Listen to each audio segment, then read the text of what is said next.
This is Rob Vanoff with Ancient Manuscripts for Parashat Beshalach, which extends from Exodus 13 into Exodus 17, featuring, of course, the Song of the Sea. But today I just have two verses I want to zero in on, and we're going to compare ancient manuscripts. We're going to compare, again, the Washington Pentateuch. This is available online for you to look at and all to yourself, to your heart's desire on the Museum of the Bible website. And then from deadseascrolls.org.il, you can see this manuscript. This is from Cave 4. It's called 4Q14, and it's dated to what they call the Herodian period. So this is a 1st century manuscript. So we're going to look at this fragment here from Exodus 13, and we're going to compare it with what we see 1,000 years later in the Masoretic tradition here. And the verse we're going to look at first is Exodus 13:22. And if you can see my cursor right here, it starts right here with the word lo. Lo yamish amud ha'anan yomam ve'amud ha'esh laila lifnei ha'am, which is lo yamish means it did not depart. Well, what did not depart? Lo yamish. Amud ha'anan, which means the pillar of cloud, and then yomam, daily. The amud, again, and the pillar of fire. The amud ha'esh, laila, nightly or at night. Lifnei ha'am, before the people. And we're going to compare that because our fragment here, I'll zoom out, you can see the whole fragment. Sadly, so much of it's missing. And what I've done is I've pulled it into my trusty little WordPad. And what I want to do is compare a little bit like we have before and see how the Dead Sea Scrolls, here from Qumran Cave 4 compares. So I'm going to use red marker here to mark the beginning of the verse. So we're starting here and we're going to go, remember Hebrew is right to left. So we start here where it says lo. So that lamed aleph, see that nice lamed aleph there? Lo yamish, yamish. So that's yod mem yod shin. And you can see the lo yamish here and the lo yamish here. And then it says amud anan. Amud anan. I'm looking at that right there.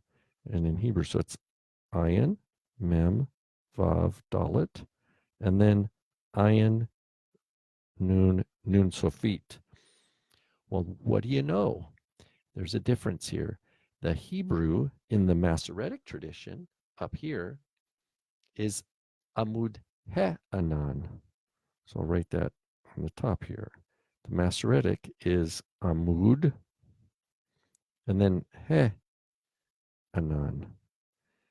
There's a definite article here that is missing in the scroll from Cave 4. And then we have the word yomam, yod, vav, mem, mem. The larger mem is the mem sofit. The amud esh, pillar of fire.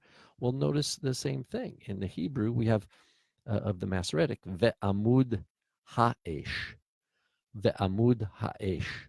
So there, too, just like with the phrase amud anan, we have the amud esh, but in the Masoretic, if I write it up here, it's ve amud, sorry for my sloppy Hebrew here, ha-esh. So in both phrases, amud ha'anan, yomam, ve'amud ha'esh, laila, the definite article is missing in the Dead Sea Scroll fragment. Now, does this make a big difference in the meaning? No. It still means, you could say, a pillar of cloud and a pillar of fire, Or is it the pillar of cloud and the pillar of fire? So the difference here is this hey, and the Masoretic tradition has the word the here, basically. That's the simplest way to think of it. When it's not present in the Dead Sea Scroll. And that's not a big deal. But nevertheless, it does change the phrase a little bit. The other part I want to look at is from Exodus 14, verse 3, because if you look back at this fragment, you see how much is missing here. From here to here, we just read this lo yamish amud anan yomam, so the pillar of cloud did not depart daily, va'amud esh laila, nor the pillar of fire at night. But then it broke off, and we have a little bit, you can tell it says Israel here, but it's hard to read, and you can figure it out if you compare it with the Masoretic text. But what I want to look at is this last little bit, this last line, where we can see. Hi, Noah. I just see Noah just joined us. Hope you're doing well. What I want to do is zoom in here. And what we're doing is we're comparing Dead Sea Scrolls with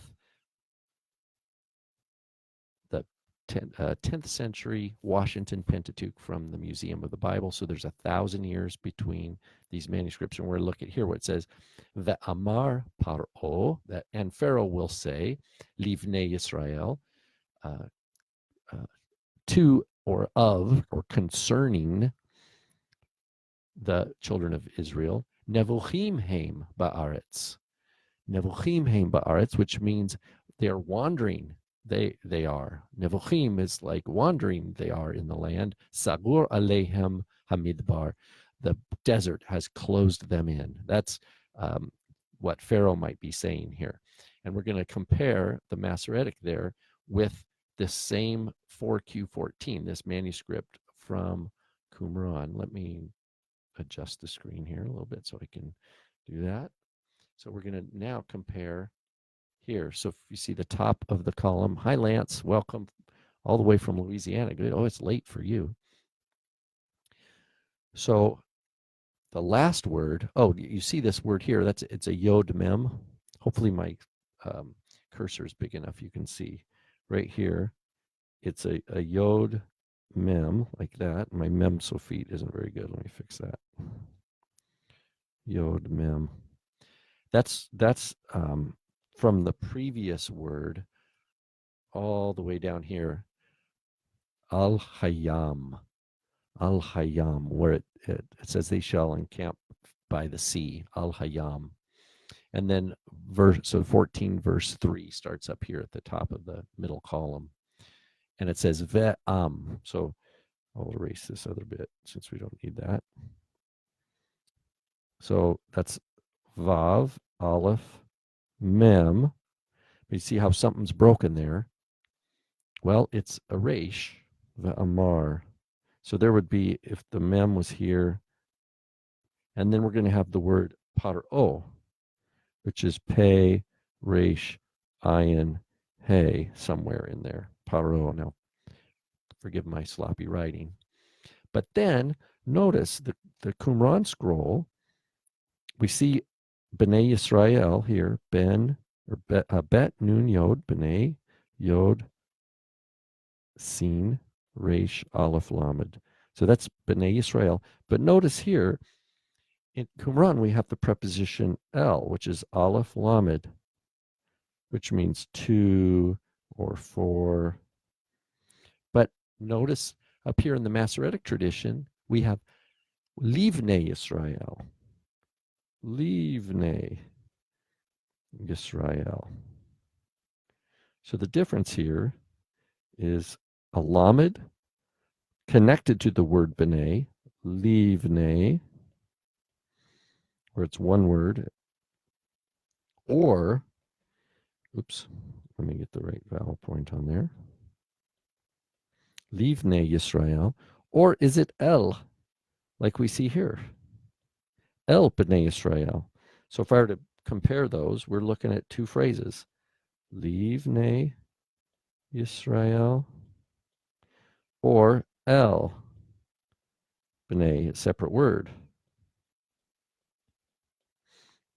Now, this is the 4Q14, and this is the MT, we call our Masoretic tradition. Oh, sorry, I have those backwards.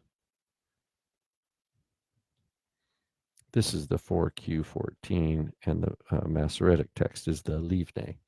Well, there's no difference in meaning here. El means to, for, concerning, and Lamed means the same thing, to, for, or concerning. So again, we just have a textual difference between the Masoretic text, Livnei Israel, and what we see 1,000 years earlier from this sadly highly damaged, fragmented passage of the same verse, Exodus 14, El B'nai Israel. So the meaning is the same. And if we continue on, we see Nevuchim Haim Ba'aretz, the same words. And then we have a little bit missing here, which would be the word. So Ba'aretz, we'd have the word Sagar here. Samek Gimel Resh, which means closed in upon them. And we don't have the phrase Hamidbar. That would be on the next line somewhere. So if we go back and look at this big fragment that we're reading, just this end of this far right column, and you can see that was the end of the scroll, and the vast majority of it is missing. So again, if you one last little bit is we can not only notice the spelling differences, but you can look at a difference of, like, this particular word is really great to look at. This word for cloud. I like how he made, so the ayin is first. It's the letter ayin. Then he has a nun, and then he has a nun sofit. And it kind of looks like a little tree branch or something, doesn't it? It's kind of cool. Another style that I like about this scribe is, well, here's another ayin. This is the word amud, so ayin. His mem seems, he kind of goes like this and then puts a little knot on it. Or he does this and then does some kind of knob like that. I don't know. But the dalet, look at, here's a dalet. Notice how he makes the dalet. Probably it could be a stroke like this and then down, or he could do a vertical line and then a stroke like that. That might be the closer one, to do like a vertical line and then something like that. So here's another, this word yomam here. So here you see two letters that look alike next to each other. Well, the first one is a yod and has the bigger top. The vav is more of a straight line. And here it's hard to see, but there is a bigger blotch here you can see. That's the yod. And then the vav is more like a straight line. Then we have our mem, middle mem, and then our mem sofit, like that. And that's our word daily, yomam. But aside from all that, my favorite little scribal piece here is definitely this anan, ayin, noon, just because it looks so interesting to have this kind of shape. And it reminds me of his, in a way, his shins are really interesting. See, here's his shin. It's like a line like this, then a vertical line, and then a little guy like that. See if we can find another one for the word aish. Here's the word aish. So we've got our aleph, aleph, and then some kind of thing like that. Boom, boom. So that's the sheen, aish. So what we looked at then is a comparison of the Dead Sea Scrolls, in specifically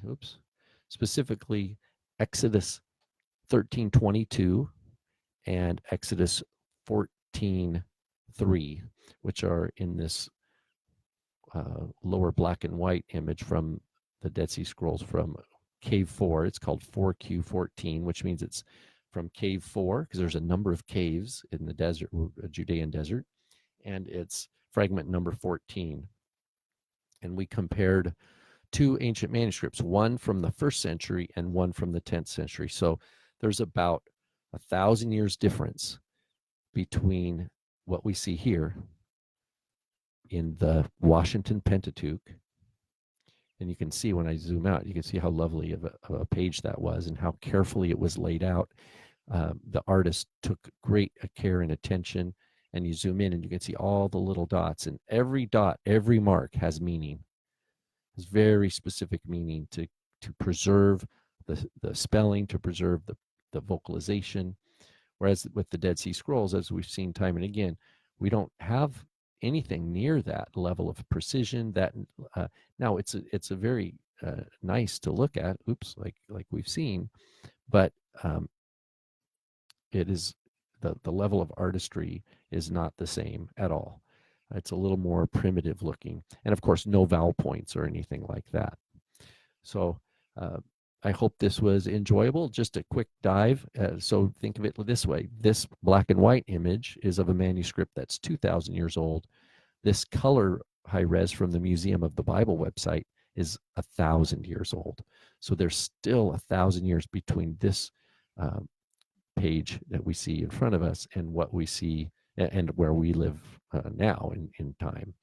And of course, most people who read a Bible don't even read the Hebrew. If they read the Hebrew, they'd be reading a printed edition, which would be new, or a translation of a printed edition.